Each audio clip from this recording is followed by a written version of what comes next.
नमस्कार दोस्तों, exam hacker channel में आपका स्वागत है। दोस्तों, आज के इस वीडियो लेक्चर में हम लोग डेविस का इरोजनल साइकिल को यहाँ पे स्टडी करने वाले हैं। ठीक है, तो वीडियो स्टार्ट करने से पहले मैं आपसे एक सवाल करना चाहता हूँ कि जो डेविस का इरोजनल साइकिल है वो किस पे आधारित है?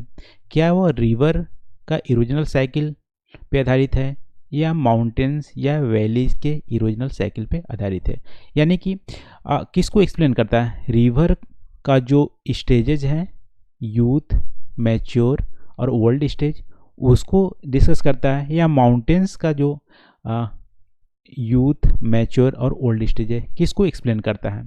तो दोस्तों, आपको पता होना चाहिए जो डेविस का इरोजनल साइकिल है वो रिवर सिस्टम को एक्सप्लेन नहीं करता है। एक्सप्लेन करता है किसी भी लैंड फॉर्म, जैसे माउंटेन्स हो गया, वैलीज हो गए, वो तीन स्टेजेज में गुजरते हैं, जैसे यूथ स्टेज, मैच्योर स्टेज और ओल्ड स्टेज। तो डेविस ने यहाँ पे माउंटेनियस या लैंडफॉर्म का जो स्टेजेज हैं, किस स्टेजेस से मतलब इरोजन करके वो गुजरती हैं, उसको एक्सप्लेन किया है, ना कि रिवर सिस्टम को। ठीक है, तो आई होप आपको यहाँ पे कंफर्म हो गया होगा कि जो डेविस ने इरोजनल साइकिल की बात की है वो माउंटेन्स या वैलीज की इरोजनल साइकिल की बात की है। तो दोस्तों, डेविस जो था एक अमेरिकन जियोग्राफर थे। ठीक है, वो उन्होंने साइकिल ऑफ इरोजन 1899 में दिया। इसके बाद बहुत सारे पेपर उन्होंने पब्लिश किए और इसके बेसिस पर उनको बहुत सारे पुरस्कार भी मिले और अमेरिका में उनको मॉडर्न जियोग्राफर भी बोलने लगा अमेरिकन का। ठीक है, तो उन्होंने जो इरोजनल साइकिल दिया था, उन्होंने अमेरिका के जो माउंटेन्स जो रीजन थे उसको बारीकी से अध्ययन किया, बारीकी से स्टडी किया और स्टडी करने के बाद उन्होंने पाया कि जो अमेरिकन की जो वैलीज हैं अभी फ़िलहाल वो ओल्ड स्टेज में जा रही हैं। और उनको अध्ययन करने के बाद पता चला कि जो इरोजन होती है, जो अभी उन माउंटेन्स देख रहे हैं या वैलीज देख रहे हैं, वो पहले ऐसे नहीं थे। ठीक है, इनका एक सीक्वेंस ऑर्डर में इरोजन हुआ है, ऐसा उन्होंने स्टडी में पाया। फिर उन्होंने बताया कि जो लैंडफॉर्म होती है, या लैंडफॉर्म मतलब जैसे हम लोग देखे थे माउंटेन्स, वैलीज, प्लेन, प्लेट्यू, ये क्या है? लैंडफॉर्म का एग्जांपल है। तो लैंडफॉर्म का जो डेवलपमेंट होता है वो 3 कंपोनेंट से इफेक्ट होता है और ये 3 कंपोनेंट को डेविस का ट्रायोज भी बोलते हैं। ठीक है, ट्रायोज ऑफ डेविस। लैंडफॉर्म क्या है? 3 फैक्टर से इफेक्ट होता है। पहला होता है स्ट्रक्चर, दूसरा प्रोसेस, फिर टाइम। और इन्हीं के बेसिस पे वहाँ पे जो लैंडफॉर्म डेवलपमेंट होती है वो अफेक्ट होती है। अब इसको एक्सप्लेन कर लेते हैं कि 3 ट्रायोज क्या है। स्ट्रक्चर का मतलब, मान लो एक माउंटेन्स है, तो स्ट्रक्चर मतलब वहाँ की चट्टानें, वहाँ की स्ट्रक्चर कैसे है, क्या सॉफ्ट रॉक से बनी है, क्या हार्ड रॉक से बनी है, या वहाँ पे फॉल्टिंग है कि नहीं, या बहुत बड़ी चट्टान है या छोटे छोटे चट्टान है। तो मान लो छोटे छोटे चट्टान होंगे तो वहाँ वेदरिंग इरोजन का ज़्यादा इफेक्ट होगा, बड़ी चट्टानें हैं तो वहाँ वेदरिंग इरोजन का कम इफेक्ट होगा। यानी कि जो लैंडफॉर्म डेवलपमेंट है वहाँ पे एक स्ट्रक्चर एक कंपोनेंट है, स्ट्रक्चर एक फैक्टर अदा करेगा कि वहाँ की लैंडफॉर्म डेवलपमेंट कैसी होगी। यदि सॉफ्ट रॉक होगी तो इरोजन ईजिली हो जाएगा और आपको जो लैंडफॉर्म का प्रोसेस है वो स्पीड अप हो जाएगा। ठीक है, यदि हार्ड रॉक है तो लैंडफॉर्म बहुत ही स्लो गति से होगा। तो स्ट्रक्चर एक कंपोनेंट है किसी भी लैंडफॉर्म डेवलपमेंट का। फिर देखो दूसरा स्टेज, उन्होंने दूसरा जो कंपोनेंट बताया वो प्रोसेस बताया। प्रोसेस का मतलब है कि किस प्रोसेस से हो रही है। अभी हम लोग पिछले वीडियो में आई थिंक हम लोग डिस्कस किए थे कि जियोमॉर्फिक प्रोसेस होती है या जियोमॉर्फिक एजेंट होते हैं। एजेंट 5 एजेंट हम लोग देखे थे, रनिंग वाटर और विंड्स होते हैं, ग्लेशियर होते हैं और वेव्स होते हैं। ठीक है, ग्राउंड वाटर होते हैं। तो किस प्रोसेस से लैंडफॉर्म डेवलपमेंट हो रहा है वो भी डिफाइन करता है लैंडफॉर्म डेवलपमेंट का। जैसे रनिंग वाटर से, रनिंग वाटर ह्यूमिड रीजन में ज़्यादा पाए जाते हैं, तो उससे हमें पता चलेगा कि लैंडफॉर्म का डेवलपमेंट कैसा होगा। जैसे हम लोग फ्लूवियल लैंडफॉर्म में देखे थे कि रनिंग वाटर के जो रनिंग वाटर से कौन कौन लैंडफॉर्म डेवलप होता है और विंड से कौन कौन लैंडफॉर्म डेवलप होता है। अलग अलग प्रोसेस में अलग लैंडफॉर्म डेवलप होते हैं। तो ऐसा डेविस भी बोलते हैं कि स्ट्रक्चर एक कंपोनेंट है, प्रोसेस भी डिफाइन करता है कि लैंडफॉर्म का डेवलपमेंट कैसा होगा। फिर उन्होंने टाइम, तीसरा जो कंपोनेंट बोला कि स्ट्रक्चर और प्रोसेस तो होते ही हैं बट टाइम भी हमें एक कंपोनेंट है जो लैंडफॉर्म डेवलपमेंट में एक फैक्टर अदा करता है। टाइम कैसे? टाइम बोले कि स्टार्टिंग में यूथ स्टेज होता है, यानी सारे जो लैंडफॉर्म होते हैं वो पहले यूथ स्टेज में होते हैं और उसके बाद मैच्योर स्टेज आता है, फिर ओल्ड स्टेज आते हैं। इसका हम लोग कैरेक्टरिस्टिक देखेंगे कि यूथ स्टेज, मैच्योर स्टेज और ओल्ड स्टेज क्या क्या कैरेक्टरिस्टिक होती है। तो दोस्तों डेविस ने बोला कि 3 फैक्टर होते हैं जो डेविस का ट्रायोज बोलते हैं। तीनों फैक्टर से एक सीक्वेंशियल ऑर्डर में किसी भी लैंडफॉर्म का डेवलपमेंट होता है। वो सीक्वेंशियल ऑर्डर क्या होता है? यूथ स्टेज, मैच्योर स्टेज और ओल्ड स्टेज। अब देखो इन्होंने एजम्पशन क्या लिया है कि जो लैंडफॉर्म का डेवलपमेंट होगा तो इरोजन तभी स्टार्ट होगा जब अपलिफ्टमेंट स्टॉप हो जाएगा। तो एक बेसिक एजम्पशन है, इसको भी आपको ध्यान रखना है। डेविस बोलते हैं कि किसी भी लैंडफॉर्म का डेवलपमेंट तभी स्टार्ट होगा जब अपलिफ्टमेंट स्टार्ट हो जाएगा, यानी कि इंडोजेनिक फोर्स जब स्टॉप हो जाएंगे तब एक्सोजेनिक फोर्स स्टार्ट होते हैं। ये बेसिक एजम्पशन आप ध्यान रखिएगा। इसके बेसिस से क्रिटिसाइज भी बहुत सारे जियोग्राफर ने किए हैं, उसको हम लोग आगे देखने वाले हैं। तो दोस्तों जो डेविस का साइकिल का इरोजन है वो हम लोग यहाँ पे एक इमेज की सहायता से देखते हैं। तो साइकिल ऑफ इरोजन अभी हम लोग स्ट्रक्चर और प्रोसेस डिस्कस कर लिए। अब टाइम में 3 स्टेजेस बताए हैं डेविस ने। तो देखो ये हमारा एल्टीट्यूड हाइट शो करता है, ये मेरा टाइम शो करता है हॉरिजॉन्टली। तो डेविस बोलते हैं कि यूथ स्टेज से पहले क्या होती है? इंडोजेनिक जो प्रोसेस होती है वो सिर्फ अपलिफ्टमेंट करती है, यहाँ पे इरोजन या वेदरिंग या डिपोजिशन नहीं होता है। ठीक है, तो पहला जो जीरो स्टेज आप बोल सकते हो उसमें सिर्फ अपलिफ्टमेंट हो रहा है। यहाँ पे कोई भी लैंडफॉर्म जैसे वैलीज यहाँ पे आपको देखने नहीं मिलेंगे। यहाँ पे देखिए कोई भी वैलीज नहीं देखने को मिल रही है, कोई भी यहाँ पे समिट या पिक्स देखने को नहीं मिल रहे हैं। दूसरा स्टेज उन्होंने बोला कि यूथ स्टेज। यूथ स्टेज में उन्होंने बोला कि अपलिफ्टमेंट स्टार्ट हो जाता है। आप इमेज देख सकते हो कि यहाँ से अपलिफ्टमेंट स्टार्ट हो गया, स्टॉप हो गया, अब अपलिफ्ट नहीं हो रहा। ठीक है, अपलिफ्ट नहीं हो रहा। अपर कर्व यहाँ पे देखो, अपर कर्व और लोअर कर्व का मतलब है लोअर कर्व में आपको वैलीज, जैसे आप यदि माउंटेन्स में आप जाओगे तो माउंटेन्स में आपको कुछ पिक्स देखने को मिलेंगे, कुछ पिक मिलेंगे जो हाइट में होंगे, और वैलीज यहाँ पे रिवर का बॉटम है। तो अपर कर्व यहाँ पे वैलीज के जो सबसे टॉप हाइट है उसको रिप्रेजेंट कर रहा है, और लोअर कर्व जो यहाँ पे रिवर का जो वेड है या सबसे लोवेस्ट जो पॉइंट है उसको रिप्रेजेंट कर रहा है। तो एक मान लो माउंटेनियस एक रीजन है, तो माउंटेनियस रीजन में अपर कर्व यानी कि यहाँ जो माउंटेन्स के पीक है उसको रिप्रेजेंट कर रहा है। लोअर कर्व यहाँ पे जो रिवर है जो इरोजन करके यहाँ पे जो बॉटम की रेट के है उसको रिप्रेजेंट कर रहा है। तो अपर कर्व लोअर कर्व आपको समझ में आ गया होगा। तो यहाँ पे बोलते हैं कि यूथ स्टेज तभी स्टार्ट होता है जब अपलिफ्टमेंट स्टॉप हो जाता है, यानी कि अपलिफ्ट हो गया, यहाँ से यूथ स्टेज स्टार्ट होता है और यहाँ से ही लैंडफॉर्म डेवलपमेंट स्टार्ट होता है। ठीक है, पहले लैंडफॉर्म का डेवलपमेंट नहीं होता, फीचरलेस प्लेन होती है, ये डेविस बोलते हैं। फिर देखो यूथ स्टेज में क्या होती है? यूथ स्टेज में बोलते हैं कि जो वैलीज का जो समिट होता है यानी हाइट होता है इसमें इरोजन देखने को नहीं मिलती है। ठीक है, ये देखो, ये ध्यान रखिएगा। आप इमेज जब भी बनाएंगे तो आप ध्यान रखिए कि जो वैलीज का जो हाइट है यूथ स्टेज में कम नहीं होती है। ठीक है, सेम है हाइट, इसमें इरोजन नहीं होता है। इरोजन कहाँ होता है?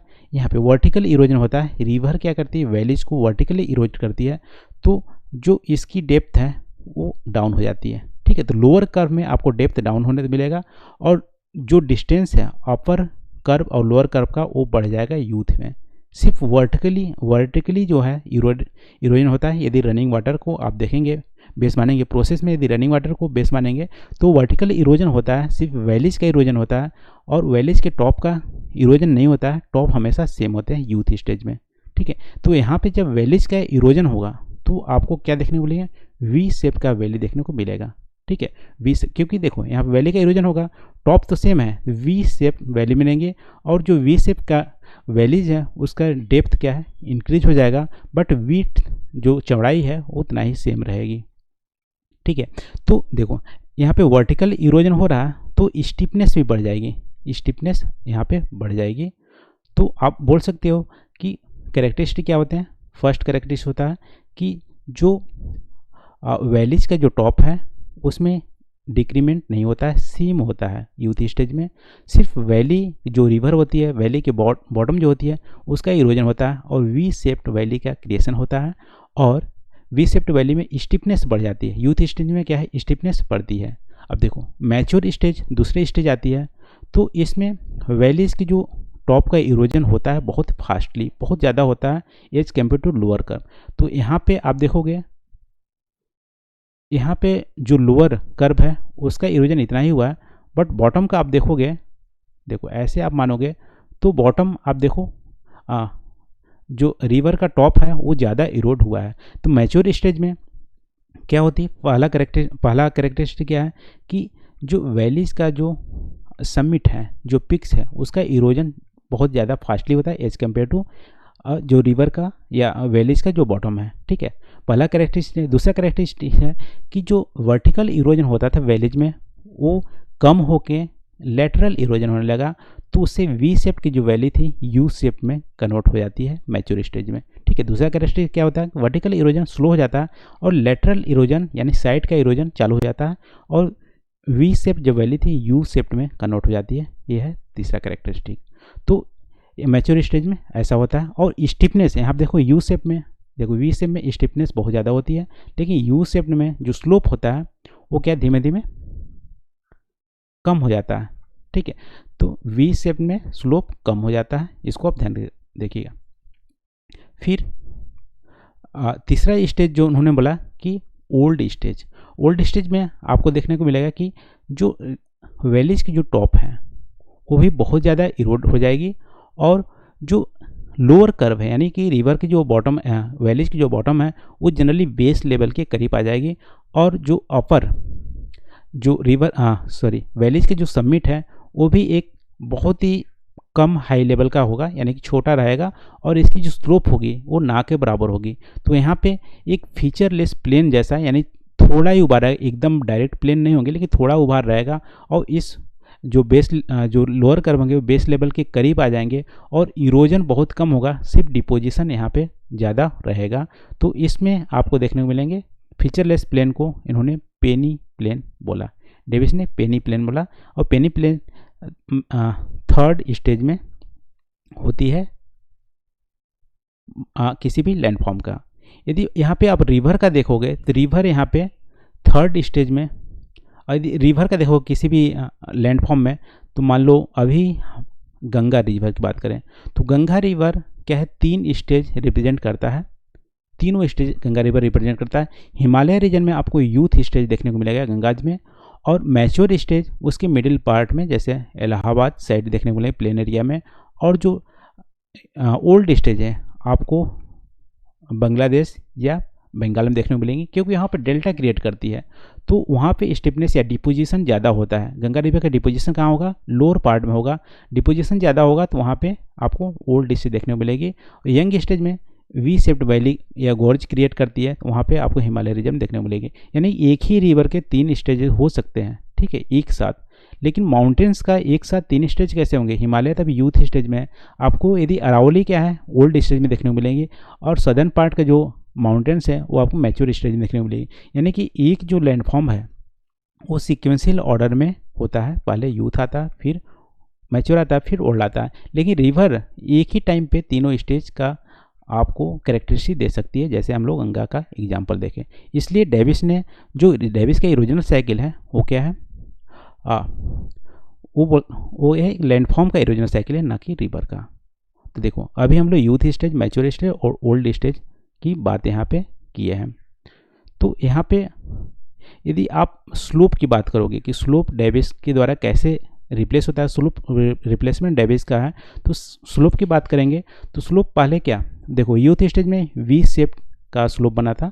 वी शेप के स्लोप में क्या है आप देखने को मिलेंगे कि स्टिफनेस ज़्यादा थी, फिर स्टिफनेस थोड़ा कम हो गई, यू शेप का स्लोप मिला, और बाद में पेनी प्लेन यानी स्लोपलेस थोड़ी सी हो गई।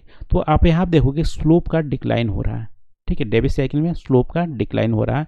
यदि स्लोप कितने प्रकार के होते हैं उसको आप देखना चाहते हो तो स्लोप जनरली देखो ये, हाँ, यदि स्लोप है तो यहाँ देखो ये है कॉन्वेक्स स्लोप। यहाँ पे जैसे पेट यदि उभरा हुआ जैसे दिखेगा तो कॉन्वेक्स स्लोप होंगे। यहाँ पे फ्री फेस सोप या यहाँ पे फ्री फेस सोप इसको बोलेंगे जब वर्टिकली जैसे वाटरफॉल होता है वैसा, और रेक्टेंगुलर स्लोप यहाँ पे होंगे जब यहाँ पे ट्रांसपोर्टेशन शिप होगा। यहाँ पे देखो ऐसे रेक्टेंगुलर है, ठीक है, यहाँ पे बहुत ज़्यादा इरोजन भी नहीं होता, बहुत ज़्यादा डिपोजिशन भी होता है, और कॉन्क्लेव शेप में यहाँ पे डिपोजिशन ज़्यादा होता है।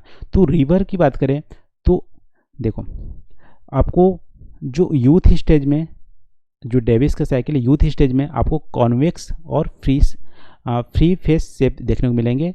ये हिमालय रीजन में पाए जाते हैं, जैसे गंगा के एग्जाम्पल आप लोग। रेक्टेंगुलर शेप यहाँ पे जैसे इलाहाबाद रीजन में पाए जाएंगे, जो प्लेन एरिया है वहाँ पे ज़्यादा इरोजन नहीं होता है, ज़्यादा डिपोजिशन भी नहीं होता, लेकिन जो ओल्ड स्टेज होती है वहाँ पे कॉन्केव शेप पाए जाएंगे, जैसे आपको देखने को मिलेंगे। डिपोजिशन यहाँ पे ज़्यादा होता है और बंगाल के रीजन में पाए जाएंगे। तो जो डेविस का स्लोप रिप्लेसमेंट आप देखोगे तो क्या है, स्लोप डिक्लाइन है। पहले वी शेप्ड होता है, फिर यू शेप्ड होता है, बाद में स्लोपलेस प्लेन बनाता है, पेनी प्लेन बनाता है। तो इसको आपको ध्यान रखना है। तभी दोस्तों हम लोग क्या ट्रायोज डिस्कस किए कि स्ट्रक्चर, प्रोसेस और टाइम जो डेविस ने दिया था, और टाइम को भी 3 पार्ट में डिवाइड किया था, यूथ, मैच्योर और ओल्ड स्टेज। इसको भी हम लोग डिस्कस किए। और डेविस ने जो बोला है कि माउंटेन्स का इरोजन होता है, ना कि किसी रिवर का।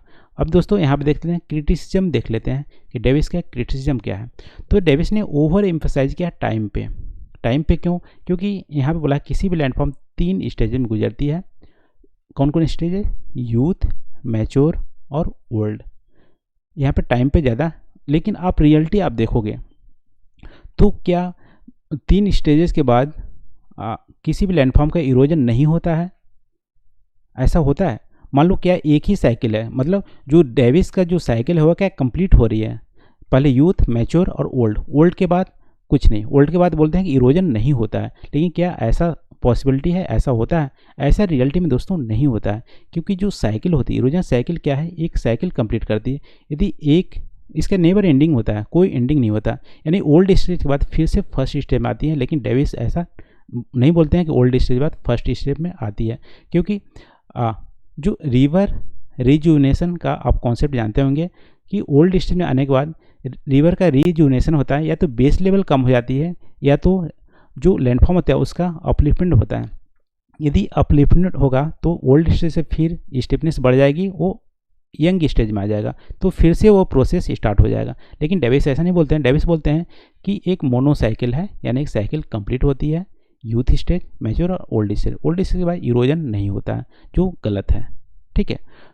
और इन्होंने दूसरा एजम्पशन जो माना है कि इरोजन स्टार्ट तभी होगा जब अपलिफ्टमेंट कंप्लीट होगा, लेकिन ऐसा नहीं होता है कि जो इरोजन इंडोजेनिक और एक्सोजेनिक फोर्स एक साथ काम करते रहते हैं, ठीक है। इंडोजेनिक फोर्स और एक्सोजेनिक फोर्स एक साथ काम करते हैं। ऐसा नहीं है कि सबसे पहले अपलिफ्टमेंट होगा उस समय इरोजन नहीं होगा, उस समय भी रिवर बहेंगी, उस समय भी इरोजन होगा, उस समय जियोग्राफी जो एजेंट्स है वो भी काम कर रहेंगे, लेकिन हो सकता है कि इंडोजेनिक फोर्स ज़्यादा हो और इरोजन कम हो। तो यहाँ पे जो एजम्पशन माने हैं वो गलत माने हैं डेविस ने, कि इरोजन तभी स्टार्ट होगा जब अपलिफ्टमेंट स्टॉप हो जाएगा, ठीक है।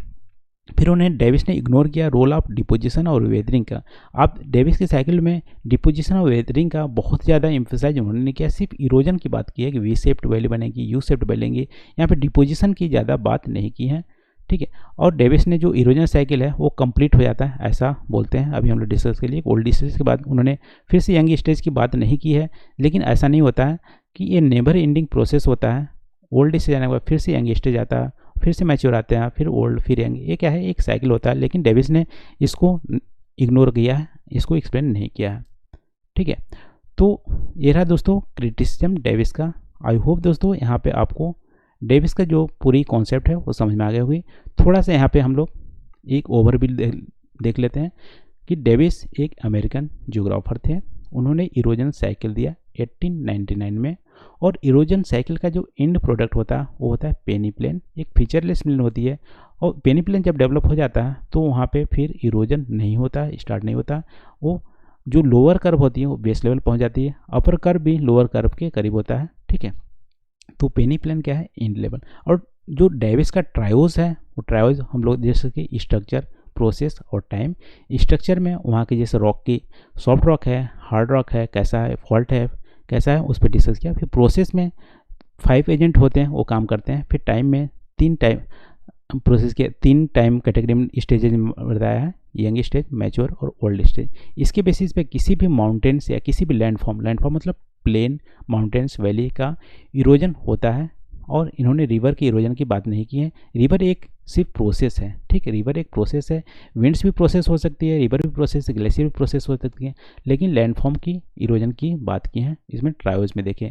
और फिर हम लोग देखें कि जो यहाँ पे यूथ स्टेज में क्या होता है कि अपलिफ्टमेंट स्टार्ट हो जाता है और फिर इरोजन स्टार्ट होता है, लेकिन इरोजन सिर्फ वैलीज का होता है, यानी बॉटम का इरोजन होता है, उसके टॉप का इरोजन नहीं होता है। अपर कर्व सेम होते हैं, वी शेप्ड वैली क्रिएट होती है और इसकी स्टेपनेस बढ़ जाती है। फिर मैच्योर में सबसे ज़्यादा इरोजन जो होती है वैलीज की टॉप का होता है और वर्टिकल इरोजन ज़्यादा ना होकर लेटरल इरोजन होती है, V shaped valley U shaped में कन्वर्ट हो जाती है। और बाद में जब लास्ट में जो ओल्ड स्टेज आती है तो उस समय जो हाईलैंड होते हैं यानी वैलीज की जो टॉप होती है वो एक फीचरलेस प्लेन जैसा हो जाती है और पेनी प्लेन का निर्माण करती है, ठीक है। तो ये रहा दोस्तों WM डेविस का इरोजन साइकिल। आई होप दोस्तों यहाँ पे इरोजन साइकिल जो डेविस के आपको अच्छे से समझ में आ गई होगी। यदि अच्छे से समझ में आई होगी तो प्लीज़ चैनल को सब्सक्राइब कीजिए। यदि अभी तक सब्सक्राइब नहीं किया तो कमेंट करके ज़रूर बताइए कि वीडियो कैसा लगा। तो आज के लिए बस इतना ही। Thank you for watching. मिलते हैं अगले वीडियो में नए टॉपिक के साथ। Thank you.